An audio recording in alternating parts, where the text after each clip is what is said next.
a big hand for errors, laws for mistakes. Without them we wouldn't be here. Let's hear it for inexactitude, for imprecision, bravo. For fudging it, hip hip, 3 cheers. DNA of twisted double helix fame is an expert at that self-replication game. But once in a million times it goes wrong, and thanks.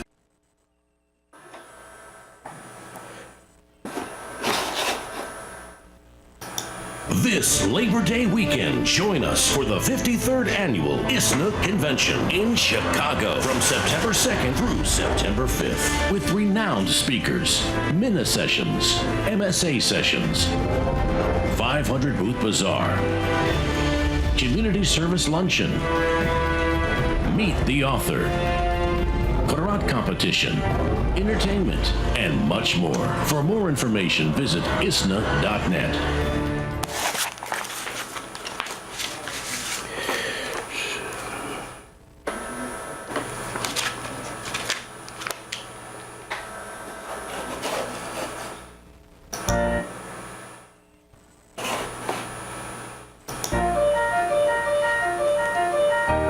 Lessons we can draw in moving forward from the legacy of the civil rights movement and from what we've learned looking globally as well as domestically. My dear brothers and sisters, once a wise man said, I swear never to be silent whenever human beings endure suffering and humiliation. We must always take sides. Neutrality helps the oppressor, never the victim. Silence encourages the tormentor, never the tormented. Find what your role is. And you know, a lot of times we think about being great within the capacity of only Muslim organizations. But what we see from the people that we honor today, and from the people that we've honored of the past, of this great American Muslim community, are people that advance the causes of their society, of their general community, while proudly being Muslim, while not being afraid, while showing courage, while showing sincerity, while showing a willingness to sacrifice themselves for causes that were greater than themselves. I take care of the people who live around me. So the second thing that we should really adopt at an individual and institutional level is bringing tangible value to the lives of the people around us. Unfortunately, we want America to embrace Islam strictly through theology. Whereas Yaqub said to his sons, go through different doors. Not everybody embraced Islam in the time of the Prophet because of Tawheed explicitly. They became Muslim because the Prophet was able to bring institutional value to the lives of people around him. But what does resonate with people is your values as a human, your faith values that connect to other people.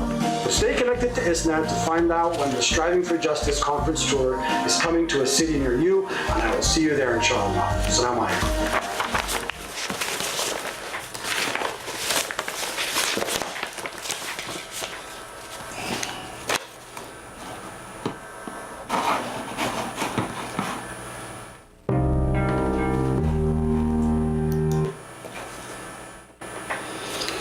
Bismillahirrahmanirrahim. Malik yawmiddin, iyyaka na'budu wa iyyaka nasta'in. Ihdinas siratal mustaqim, siratal ladzina an'amta alaihim ghayri maghdubi alaihim waladdallin. Amen. The English translation of that is, praises be to Allah, Lord of the universe, most kind, most merciful, the master of the day of judgment. You alone we worship, and to you alone we pray for help. Show us the straight way, the way of those on whom you have blessed, who have not deserved your anger nor gone astray. And with that, I welcome you to another episode of the History, Community, Life, and Diversity of Muslim Americans in New England. I am Hassan Rashid, your host, and I'll be with you for approximately 25 more minutes. So with that, once again, I greet you with the ancient Arabic cordial of peace and sanity, and that is Assalamu alaikum. Okay, as you gather from the opening video, it's almost conference time. The annual ISNA conference is just right around the corner, and the video said that you can expect it to come off on Labor Day weekend. I'm Hassan Rashid, your host, and I'll be with you, like I said, for about another 25 more minutes. So with that, I'd like to bring your attention to some things that are happening right here in Cambridge before we get into the substance of our broadcast today. There is there's one thing I'd like to specifically focus on right now, and that is the PB. That's the participatory budgeting, and that is back in Cambridge. And you have, I don't know, I think the deadline for ideas passed July 30th, but the voting will begin. This is another important date in the participatory budgeting process, and that's December. December. I think it's early December, and I don't know if there's a specific date yet, but you can be sure that the time for submitting ideals is over. That was over July 31st, but the voting on the ideals, the projects that are, I guess, the ones who are most most likely to assist the city of Cambridge, help in with infrastructure improvements in Cambridge, the ones that has the most potential. Okay, those are the ones that are going to get on the ballot. Okay, and I think there's what they call a delegation committee, and they decide which idea has the most potential to put on the ballot. But you can vote. You can start voting on the participatory budgeting process in December. So that's a long ways off. You're going to be hearing more about participatory budgeting here at CCTV in the near future. Okay. Okay, another thing that has happened in Cambridge I'd like to bring your attention, and that's the Cambridge Farmers Market. Farmers Market is in full swing, and that is the place to be right now. That is, those of you who like fresh produce, that's vegetables, fruits, all kind of other things that you can find at these Farmers Market. And this is the place, I'm telling you once again, that's the place to be in all this hot weather, eh? You can find something that to cool off there too with. There's a farmer's market on Sunday, Harvard Square. That's at the Charles Hotel, 1 Bennett Street. On Monday, they're right here in Harvard Square. Central Square, and they're at the Bishop Allen Drive parking lot in Norfolk Street. So they're there from about 10 in the morning till 6 p.m. And Tuesday, they're at Agassi's, Harvard University's Farmers Market Science Center, Agassi. Okay, that's from noon to 6 p.m. And Wednesday, they're at Cambridge Farmers Markets down in MIT. That's a Kendall MIT near Kendall MBT station. And they're open from 11 a.m. to 6 p.m. every Wednesday, okay, until about I say about 22nd October, okay? Now, Thursday, they're at Kendall Square, the back of Kendall Square again, and that's a 500 Kendall Square, Charles Square Farmers Market, okay? The Cambridge Farmers Market on Friday is at Cambridgeport, and that's the Cambridgeport Farmers Market, Moore School, parking lot, Magazine Street, Memorial Drive, 10 a.m. to 10 p.m. So that's where you can get it all. That's as far as fresh produce, fresh grown farm produce in season, right at the Cambridge Farmers Market. Okay, we ran a video last week. We were telling you about female honor killings, and then there's another thing that's happening too, and that's a female genital mutilation. I have another video I found on it, and it's about this affair in Egypt, whereas some gentleman, a doctor, he performed this operation, this female genital operations, which is the cutting of the female's private parts, and as children, they start when they're real young. They start cutting when they're young, okay? But this doctor did some cutting, and he was brought to court. They charged him with it, and he only did 6 months in jail. And that's quite interesting video. So I want to show you that one. But the Quran, it doesn't condone honor killings or female genital mutilation. So you get that one straight, because of people saying, "Oh, you Muslims, you doing this and you doing that. You just cutting up on the women as before they reach their puberty and all that stuff."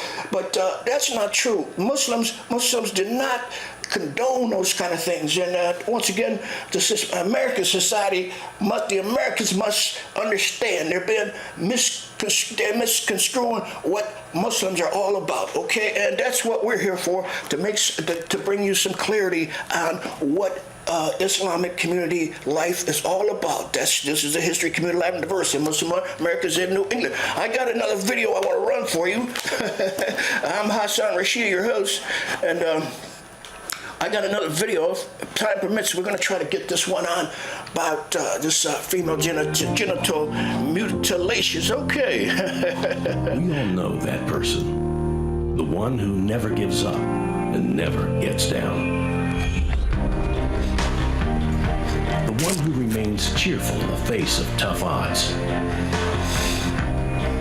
Whose faith never seems to waver, and who sees each setback as holding a lesson to learn, each success as a blessing from God. What ignites that person's piety? What sparks her perseverance and dedication, his resilience and commitment to service? What well of strength and faith do they draw upon?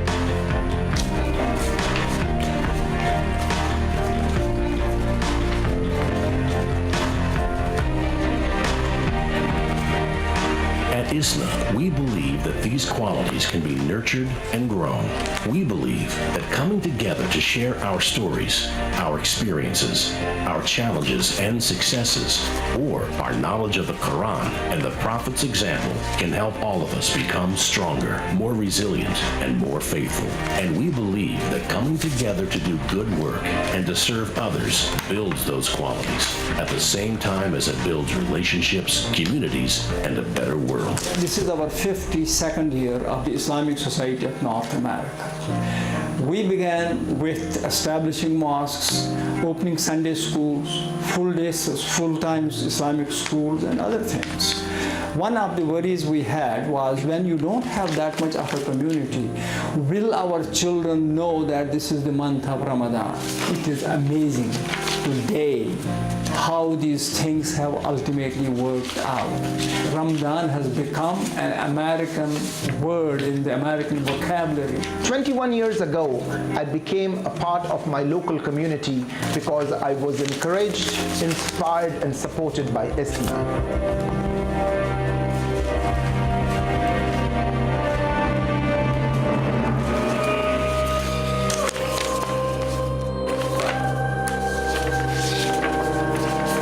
ISNA works to strengthen our masajids and ensure women have the rights promised to them in the Quran. We provide opportunities for the community to learn about Islam's respect for women. We bring female leaders to share stories of accomplishments and setbacks, to inspire us with their passion and knowledge, and to strengthen our resolve that every masjid be a place that welcomes women.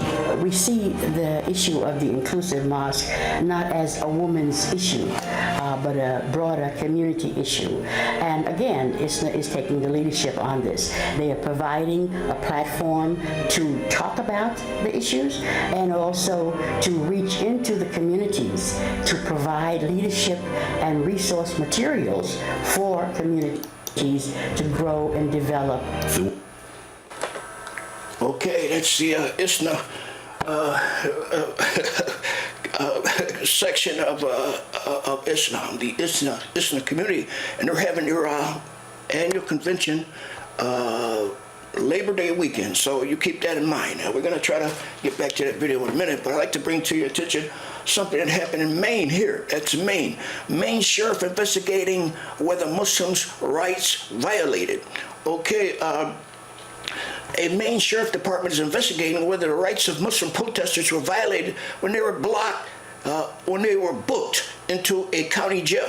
The Cumberland County Sheriff's Office announced an investigation on Tuesday to determine whether booking photos showing the four Muslim women without their hijabs were improperly released to the public. On Monday, a man told the Portland City Council that the women were intimidated into removing their religious headscarves following their July 15th arrest at a protest in the city. The man told council members that the women were promised that jail officials would not release photos showing them without their hijabs. Okay, the women were booked into the Cumberland County Jail, which requires Muslim women to have their booking photos taken with and without their hijab. So that's another example of what the Muslim Americans community is going through here in the Western Hemisphere, okay? So we're going to try to keep you posted on some of those kind of activities as they unfold, okay? CARE, C-A-R, another section of the Islamic MOSAIC. Massachusetts invites official Goodman to visit mosque, meets Muslims, okay? The Massachusetts chapter of the Council on American Islamic Relations recently invited Michael Goodwin, a conservative commissioner for the town of Eastern Massachusetts, to meet with Muslim neighbors at the Islamic Center of New England. Sharon Goodman recently posted a series of anti-Muslim photos on social media, including for direct violence against Muslim civilians. We welcome Goodman to come meet the Muslim neighbors so that he can recognize the common values that unite all people of faith, okay? Said CARE, Massachusetts Executive Director Dr. Johns Robbins, okay? In a statement issued recently, his statement, which effectively advocates for a genocide against an entire group of people because of their faith, are beneath the dignity of an elected official. And we hope that this chance for genuine engagement will allow him to see the truly harmful nature of these views. Robbins questions whether an elected official who espouses such views could genuinely fulfill his vows to serve and protect all of his constituents, especially those who identify as Muslims. Okay, so you see that it's not the common lot of American folks that's intimidating Muslims all over the place. You see, it's those who occupy a higher position in the hierarchy. I just say that the hierarchy of American politics. This was a commissioner who says some terrible things about. Terrible things about Muslims. Okay, okay. I wanna see if I can. I tell you, Muslims are human. They're human, just as human as any other creature on the earth. Okay. I wanna go to. If I can get this straight, well, I guess not. But okay, I got another little video I want to share with you, and this one I selected because it was I missed it when this actually happened. I intended to get it on, but I didn't. This is when President Obama spoke at the opening of a Muslim mosque in Baltimore, Maryland, and he spoke on behalf, I think it was the Islamic Society of America. Okay, we're gonna watch this, and that's what I'm saying. That and also at the top of the hierarchy of American politics, there are a lot of folks who favor Muslim Americans, like the president himself. Well, good afternoon. And Saba, thank you for the wonderful introduction and for your example, your devotion to your faith and your education and your service to others. You're an inspiration. You're going to be a fantastic doctor. And I suspect, Saba, your parents are here because they wanted to see you. So where's Saba's parents? There you go. Yay. Let's give. Good job, Mom. She did great, didn't she? She was terrific. To everyone here at the Islamic Society of Baltimore, thank you for welcoming me here today. I want to thank Muslim American leaders from across this city and this state, and some who traveled even from out of state to be here. I want to recognize Congressman John Sarbanes, who is here,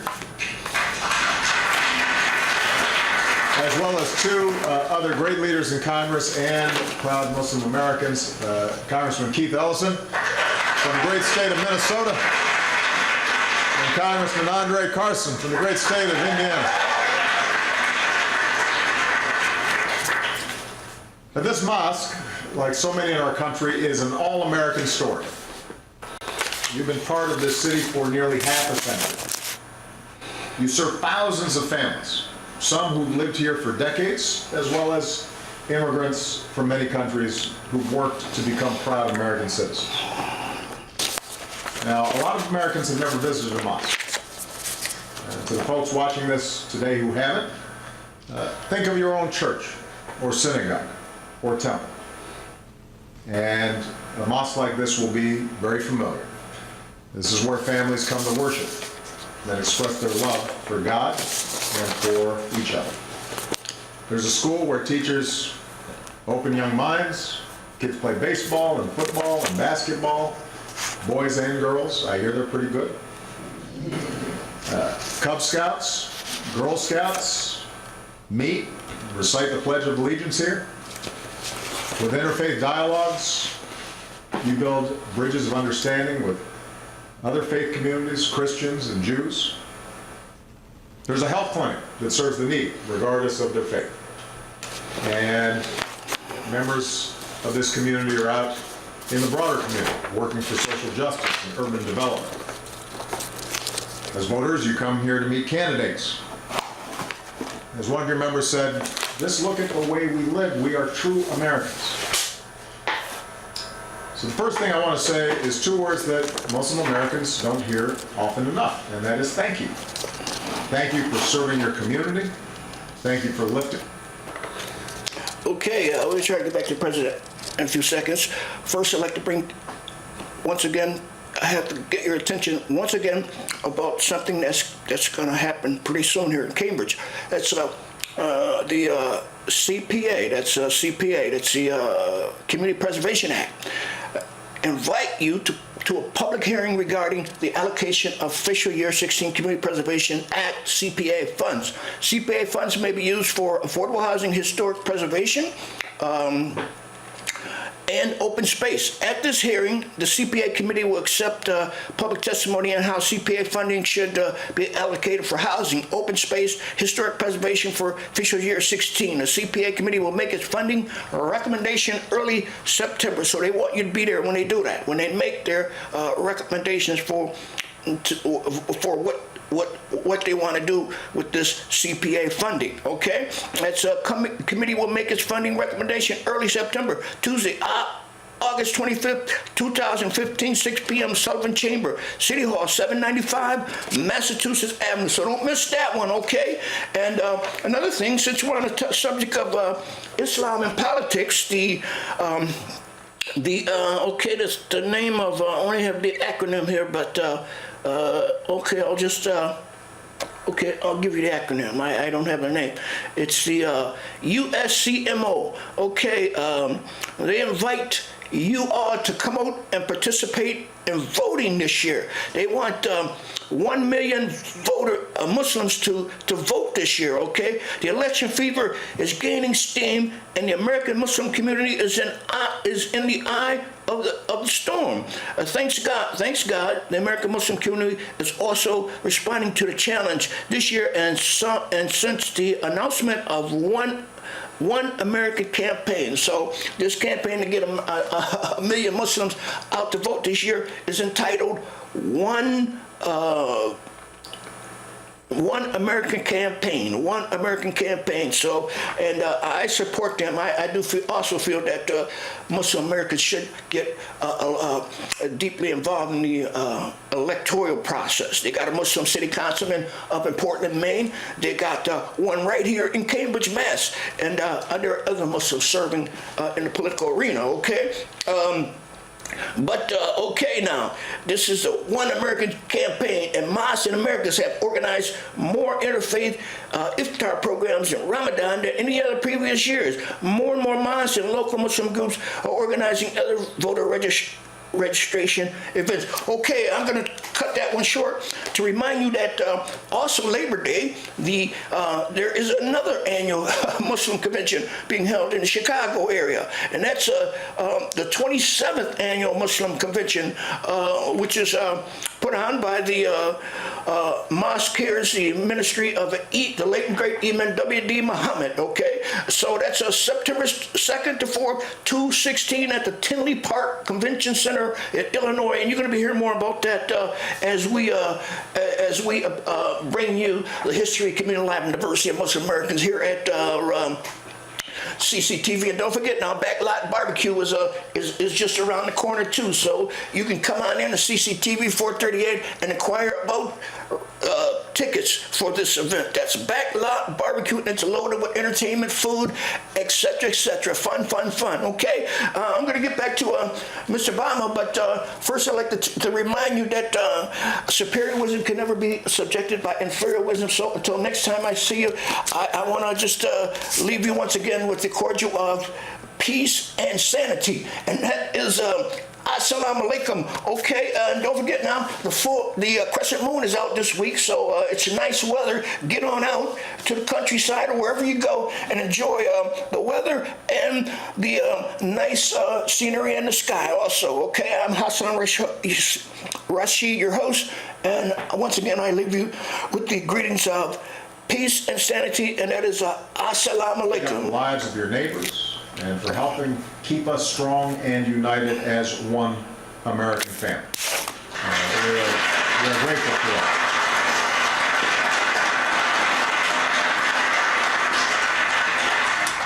Now, this brings me to the other reason I wanted to come here today. I know that in Muslim communities across our country, this is a time of concern and, frankly, a time of some fear. Like all Americans, you're worried about the threat of terrorism. But on top of that, as Muslim Americans, you also have another concern, and that is your entire community so often is targeted or blamed for the violent acts of the very few. The Muslim American community remains relatively small, so several million people in this country, and as a result, most Americans don't necessarily know, or at least don't know that they know, a Muslim person. And as a result, many only hear about Muslims and Islam from the news after an act of terrorism,